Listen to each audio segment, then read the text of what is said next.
Bismillahirrahmanirrahim. Assalamualaikum warahmatullahi wabarakatuh. Alhamdulillahirabbil alamin alladzi khalaqal mauta wal hayata liyabluwakum ayyukum ahsanu amala wa huwal azizul ghafur. Allahumma shalli ala Muhammadin wa ala alihi wa ashabihi ajmain. Masih dari Eko Pesantren 2. Gimana indah tidak hadirin sekalian? Allahu jamil yuhibbul jamal. Allah maha indah dan mencintai keindahan. Jadi tidak usah heran kalau kita lihat alam indah, kita menjadi ada rasa tersendiri, kebahagiaan tersendiri. Nah, begitu pula kita senang mendengar suara yang indah, kita senang melihat sesuatu yang indah, kita senang dengan sesuatu yang indahnya itu lebih dalam daripada alam ini. Tebak apa coba? Kita senang kepada orang yang memiliki akhlak yang indah. Benar, wajah indah, penampilan indah itu menyenangkan, tetapi ketika kita tahu akhlaknya jelek, hilang keindahan itu. Mau baju semahal apapun, mau penampilan aksesoris seindah apapun, tapi kalau sudah melihat akhlak yang buruk, hilang keindahannya. Nah, hadirin sekalian, tolong diperhatikan ini. Risalah dakwah Rasulullah SAW, juga para nabi sebelumnya, itu dakwah itu sasarannya bukan casing. Tidak mendakwahi supaya punya rumah yang indah, baju indah, penampilan indah. Tidak, tapi terus ke dalam sesuatu yang paling inti, yaitu hati. Jadi Rasulullah itu mendakwahi hati. Dari hatilah, kalau semakin bersih maka akan lahir pikiran yang bersih, jernih, perkataan yang baik, yang berkualitas, perilaku. Jadi dari hati dulu. Dan beliau bersabda, ala inna fil jasad mudghah idza saluhat saluhal jasadu kullu wa idza fasadat fasadal jasadu kullu ala wahiyal qalbu. Ketahuilah dalam jasad ini ada segumpal daging, sesuatu mudghah, ya, yang kalau dia baik, baik seluruhnya, kalau dia jelek, jelek seluruhnya. Itulah yang dinamakan qalbu. Nah, ini penting sekali. Kita tidak bisa casing kita ubah-ubah supaya kelihatan indah. Nanti akan ada saatnya kita menua dan keindahan ini berangsur-angsur akan tidak ada. Tetapi kalau semakin tua kita makin bersih hati, makin matang, ada keindahan tertentu yang tidak terekam oleh mata tapi sangat terasa oleh orang-orang di sekitar kita. Itulah keindahan qalbun salim. Dan inilah yang harus kita kejar dalam hidup ini, qalbun salim. Nah, sahabatku sekalian, jadi Rasulullah itu mendakwah itu menyentuh hati, menggugah hati, dan menjadi jalan berubahnya hati. Dari hati inilah lahir akhlakul karimah, lahir kejernihan dan kecerdasan akal, lahir dari hatilah perilaku yang mulia. Maka hati itu adalah intinya.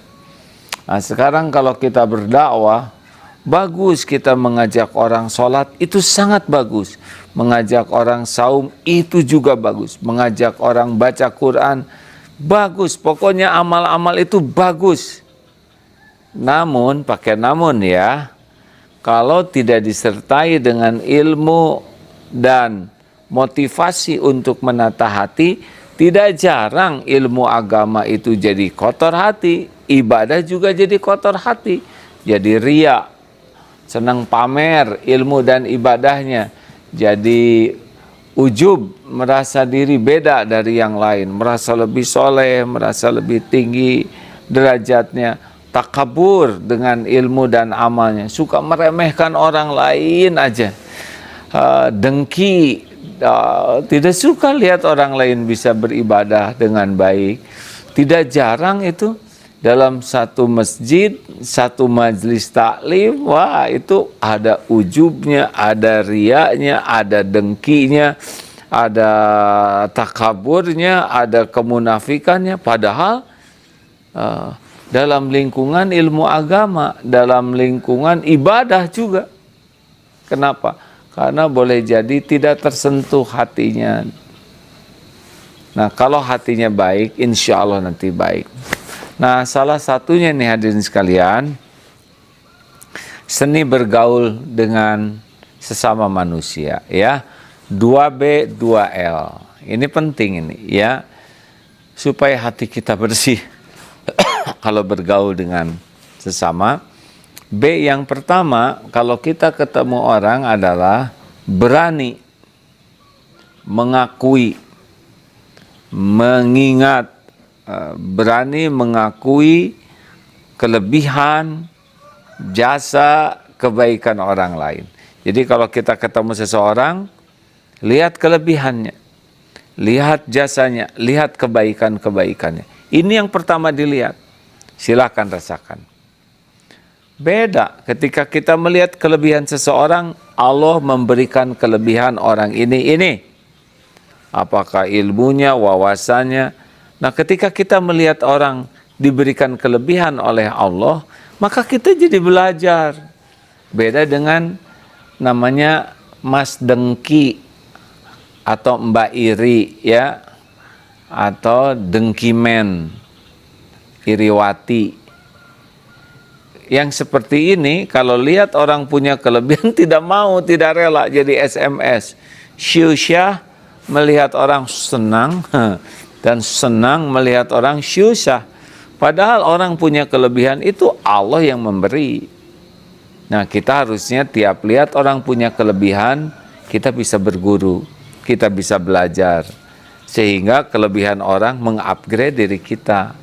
Inilah salah satunya. Dalam orang lain juga pasti punya kebaikan. Tidak mungkin seluruhnya buruk.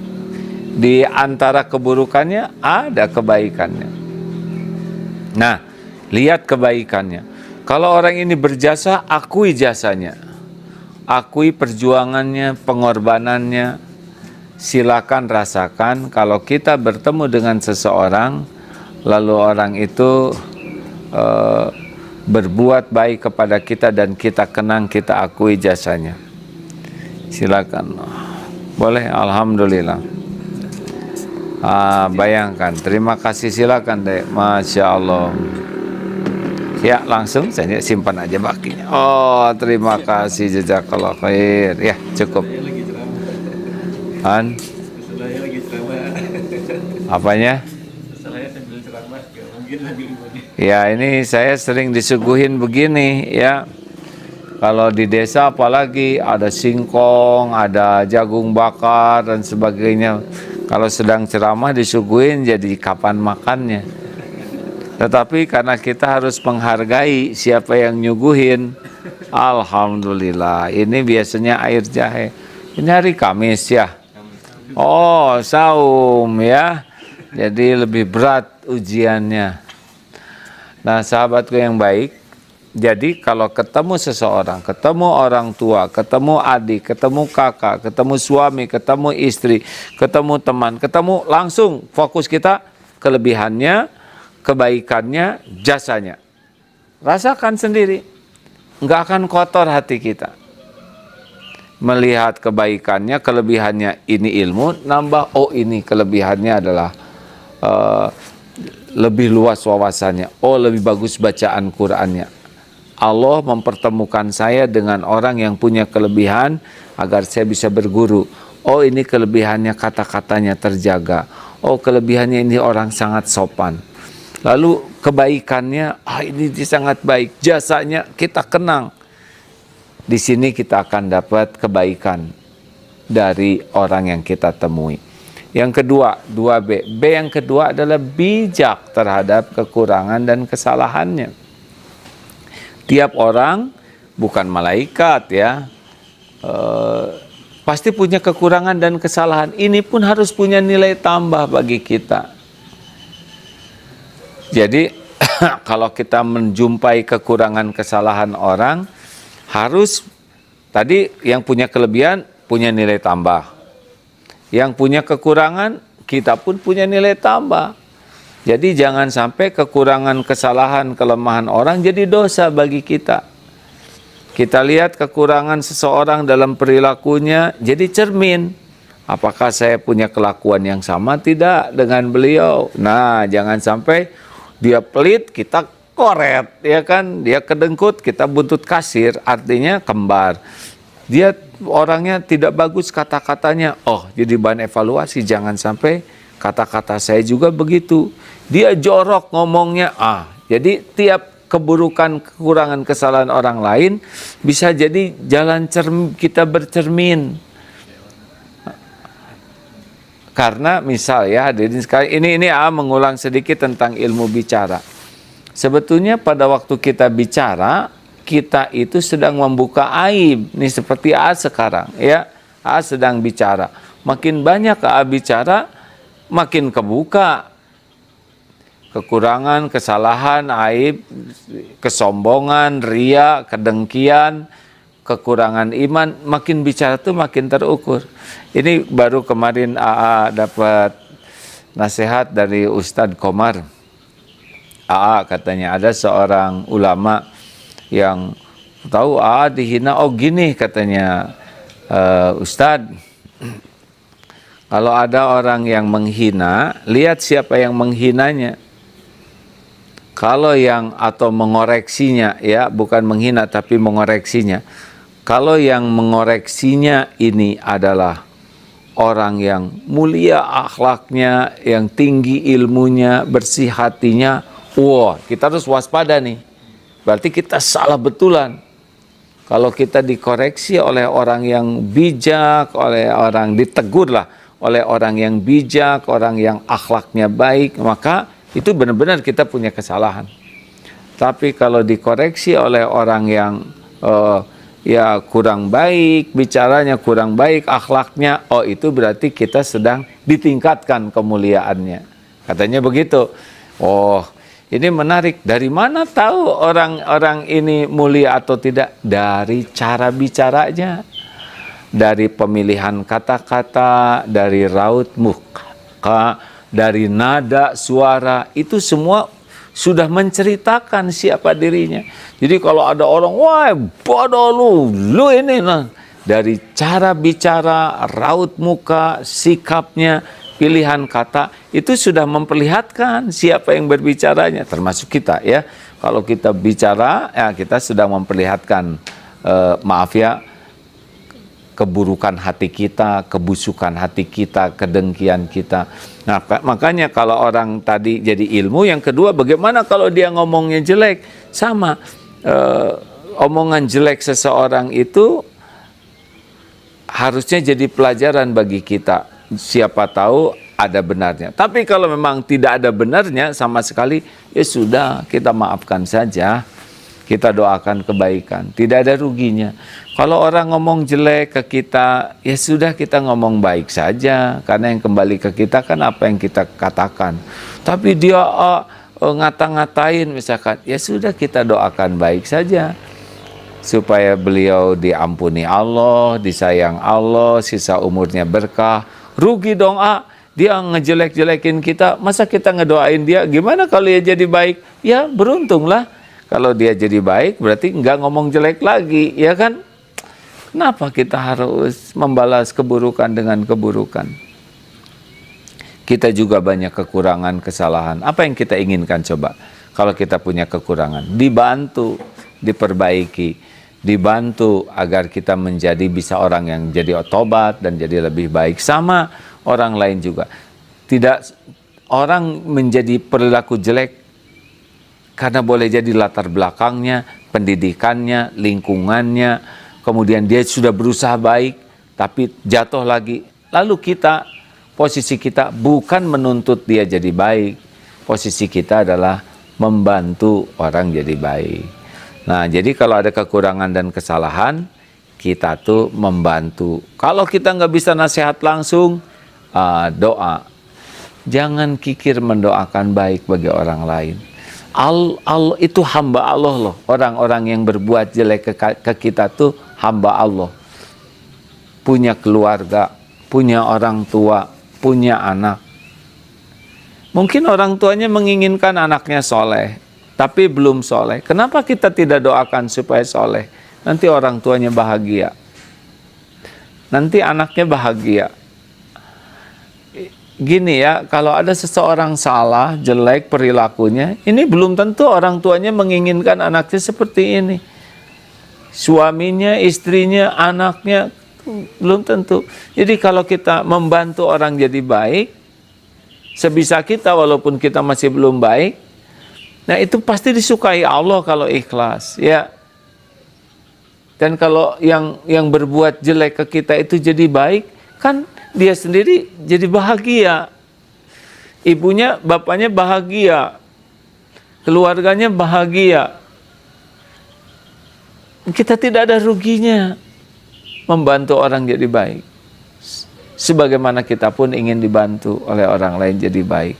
Jadi kalau ada orang ngata-ngatain kita yang jelek, udah diam-diam kita doakan. Ya Allah, ini saudara saya, ampuni dosanya, muliakan akhlaknya. Ya begitulah, ganti yang buruk dengan hal yang baik. Allah pasti mendengar doa kita, dan mudah bagi Allah mengubah siapapun yang Dia kehendaki. 3. Yang ketiga, 2B 2L ya. 1, berani mengakui kelebihan, jasa, kebaikan orang. Yang kedua, bijak terhadap kekurangan kesalahan orang lain. Jangan sakit hati, hadirin ya. Sakit hati tidak menyelesaikan masalah. Yang ketiga adalah 2L, lupakan jasa dan kebaikan diri. Ini penting. Jadi kalau ketemu orang yang pernah kita bantu, kita tolong, kita harus jadi opik namanya. Opik itu orang pikun ya. Pikun, lupakan. Jadi jangan pas ketemu orang, oh ini dia saya ngajarin nih, ini saya yang nolong nih, ini saya yang nyekolahin ini saya yang bantu ini. Enggak boleh. Kalau kita ketemu orang, kemudian kita jadi ingat jasa kebaikan kita kepada dia, itu kita jadi ngangkat diri kita, ya. Jadi ujub, merasa lebih tinggi. Dan kalau kita merasa lebih tinggi, tatapan, suara, nada, pilihan kata cenderung merendahkan. Ini tidak boleh. Aslinya kita kan tidak nolong orang. Aslinya Allah menolong yang bersangkutan lewat kita. Kita diuji. Jadi kalau ini murid saya nih dulu, mau apa nyebut gitu? Berapa? Cuman ikut kursus 3 hari. Terus kita mau mengatakan ini jamaah saya, dia jadi baik sesuai ikut pelatihan. Kata siapa? Pelatihan kita juga belum tentu diterima Allah. Beliau jadi baik, boleh jadi berkah doa ibu bapaknya, doa anaknya, atau kegigihan beliau tobat, atau doa dari gurunya. Jangan nebak. Apa nebak? Nebeng beken. Udah jangan. Walaupun kita udah berbuat banyak, itu lupakan. Itu Allah yang berbuat kepada beliau, kita diuji jadi jalan. Kalau kita nginget-nginget, kita merasa itu jasa, itu jadi ujub, kita omongin lagi, kamu tuh dulu saya loh yang ngedidiknya, ha? Eluh. Mau apa? Mau pengakuan orang? Hilang dong nanti pahalanya. Udah, ayo, lupakan. Jadi kalau bergaul ketemu orang yang pernah kita bantu dalam bentuk apapun, lupakan jasa kebaikan kita. Percayalah hadirin, akan jauh lebih bersih hati dengan melupakan. Kalau kita sudah merasa, nanti jadi ujub. Kalau udah ujub jadi sombong, ya. Sombong itu meremehkan orang lain diantaranya. Dah, lupakan. Dia enggak ingat kepada kebaikan saya. Wes ben bae nak, ojo apa? Ojo mumet-mumet, ojo kepikiran, yo, ewes. Jadi udahlah. Pokoknya penting sekali bagi kita adalah melupakan jasa baik kita, karena itu akan mengotori hati kita jadi ujub. Karena aslinya seperti yang tadi dikatakan, bukan kita yang ngebiayain, Allah yang ngebiayai kita jadi jalan. Bukan kita yang memberikan petunjuk, tapi Allah memberi hidayah, kita diuji jadi jalan. Bukan kita yang ngasih makanan, Allah yang ngasih makanan, kitanya jadi jalan. Makin melupakan jasa, makin bersih hati, makin tawadu, makin nyaman. Percayalah. Terakhir, tadi yang ketiga L-nya adalah lupakan jasa kebaikan diri. Dan yang terakhir, lihat kekurangan dan kesalahan diri. Jadi kalau ketemu orang, kita harus lihat apa kekurangan saya, kesalahan dia kepada beliau. Pokoknya fokus. Kalau kita sangat fokus kepada kesalahan orang, pasti lalai dari kesalahan diri. Kalau kita lalai dari kesalahan diri, kita tidak bisa memperbaiki diri, tidak bisa tobat. Kalau kita tidak bisa memperbaiki diri, kita tidak bisa menjadi jalan perbaikan bagi orang lain. Jadi, kalau kita ingin memperbaiki keluarga, istri, anak, teman, dan membantu perbaikan, wajib diawali dengan memperbaiki diri. Karena kan orang yang berinteraksi dengan kita tidak cuma punya telinga, tapi juga punya mata, punya pikiran, punya perasaan, bisa merasakan tuh perkataan kita tuh apa nih, kan? Makanya luangkan waktu lebih banyak untuk mengevaluasi diri, mintalah ke orang-orang untuk memperbaiki diri kita. Termasuk kita simak orang-orang yang tidak suka kepada kita, karena boleh jadi mereka aktif sekali mencari kekurangan dan kesalahan kita. Dan sebaik-baik jawaban kita kepada yang mengkritik, mengkoreksi adalah PDLT, perbaiki diri dan lakukan yang terbaik lillahi ta'ala. Saya sudah memperbaiki diri tapi dia tetap gitu aja. Memang kita memperbaiki diri kan bukan supaya dia jadi baik ke kita. Kita memperbaiki diri supaya Allah suka kepada kita. Saya sudah tobat, saya sudah berusaha berubah, tapi tetap saja saya disangka cager, artinya disangka baru sembuh. Ya nggak apa-apa tuh. Orang mau menilai apa aja kepada kita, itu kan urusan dia. Urusan kita adalah kita tobat, perbaiki diri supaya Allah suka. Innallaha yuhibbut tawwabin wa yuhibbul mutatahhirin. Dan kita berbuat baik ke orang bukan supaya dianggap baik, bukan supaya dia jadi baik ke kita, bukan supaya orang tidak berbuat jelek ke kita. Kita melakukan yang terbaik kan Allah. Innallaha yuhibbul muhsinin. Allah sangat mencintai kepada orang-orang yang berbuat kebaikan. Khalas, yakfi, cukup. Kalau kita udah segitu ya udah di sana. Memang kita ya hanya cari Allah aja. Orang mau berterima kasih atau tidak, mau menghargai atau tidak apa yang kita lakukan, mau berubah atau tidak, itu bukan kapling kita, itu Allah yang ngebulak-balik hati. Kapling kita adalah PDLT supaya Allah suka. Hadirin, semuanya hati ya. Kalau hati ya, kalau ngobrol juga sing pakai hati. Jangan ada ujub, jangan ada ria, jangan ada takabur, jangan dilebih-lebihkan, jangan diada-adakan, jangan bohong, jangan nyakitin.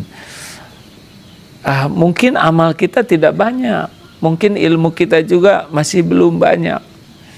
Tapi kalau pakai hati, ada rasanya, ada rasanya.